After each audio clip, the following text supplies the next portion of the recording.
On a cold November night in 2022, the small college town of Moscow, Idaho, settled under a blanket of quiet. It was the kind of night where porch lights glowed like soft beacons, where the distant hum of laughter traveled from house to house, where nothing felt out of place. The University of Idaho campus had just wrapped up another weekend of football, parties, and late-night study sessions. Students drifted home in groups, their steps slow, carefree, unaware that something unimaginable was about to unfold in the darkness. Inside the home on King Road, 6 friends were winding down after a long day. It was a familiar space cluttered with textbooks, half-finished coffee cups, and memories taped to the walls. Madison, Kaylee, Xana, and Ethan were living in the golden years of youth, bright futures, deep friendships, and the comforting belief that tomorrow was guaranteed. As they settled into bed, laughter faded into silence, and the night wrapped itself around the house like a gentle whisper. But lurking somewhere in that quiet was a man driven by something far darker. Around the same time, Bryan Kohberger, a criminology PhD student at Washington State University, was moving through the night with a chilling purpose. A man who spent years studying criminal minds, dissecting behavior patterns, analyzing the motives of killers. He knew the science of crime. He knew how offenders planned. He understood the methods, the mistakes, the psychology. And yet, in a twist that still sends shivers through the nation, prosecutors say he crossed the line from academic observer to predator. In the hours that followed, the unthinkable happened. And by morning, the world would never look at the small town of Moscow the same way again. When the call to police came in, officers expected something routine. A noise complaint, a faint disturbance. Certainly nothing extraordinary. Instead, they stepped inside a scene so devastating that many of them still refuse to describe it. Investigators who had spent decades in law enforcement, people trained to face the worst, were shaken to their core.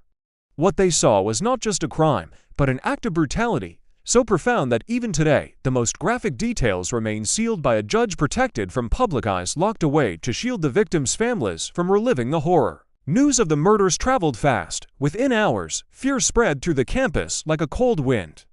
Students packed their belongings, some leaving town altogether. Parents drove through the night to bring their children home. Streets that once echoed with laughter were suddenly empty. Storefronts closed early, porch lights stayed on all night.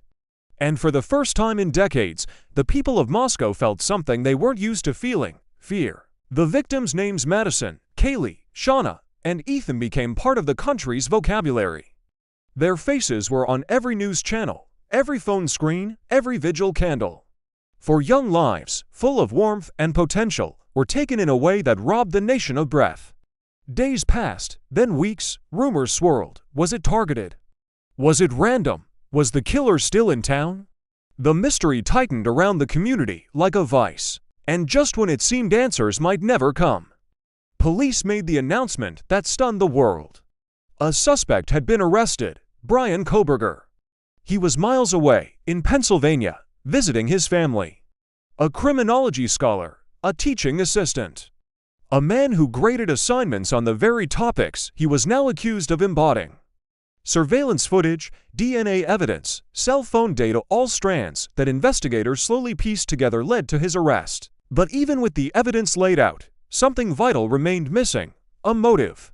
No letter, no confession, no explanation has ever truly illuminated why this happened. That unanswered question, the hollow aching why, is what continues to haunt people today. Kohberger's classmates later described him as intense, socially distant, someone who participated in discussions with a strange kind of authority.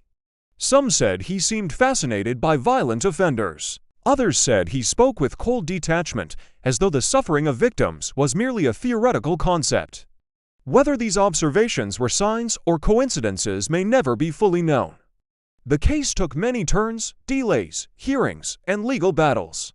Families showed a strength few could ever imagine, attending every proceeding, holding each other close, refusing to let the victims be forgotten. The community united in grief and resilience, proving that even the darkest acts cannot extinguish the light of human compassion.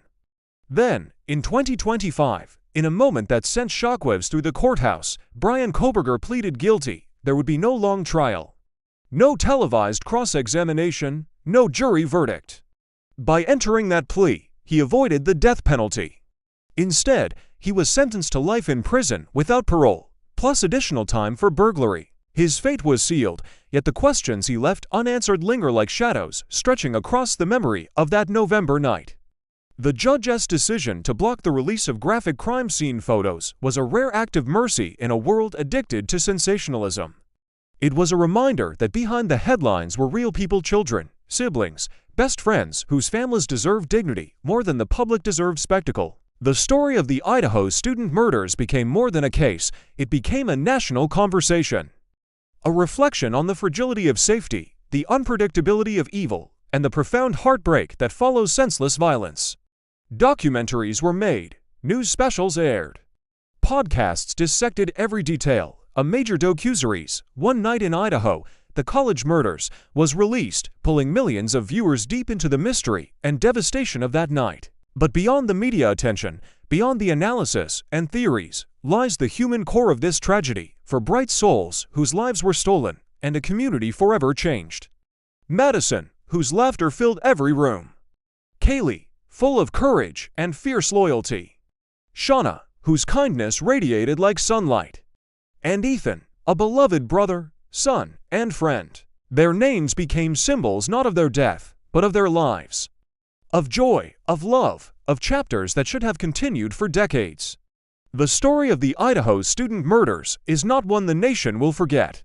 It lingers in the quiet moments, in the echoes of unanswered questions, in the strength of families who refuse to let tragedy define their children's legacy. And as the world continues to search for meaning in the senseless, one truth rises above everything else: light can be stolen, but it cannot be erased. The memory of Madison, Kaylee, Xana, and Ethan shines brighter than the darkness that tried to silence them. And their story, painful as it is, reminds us to hold one another closer, to cherish every moment, and to never underestimate the fragility and the value of a single, ordinary night.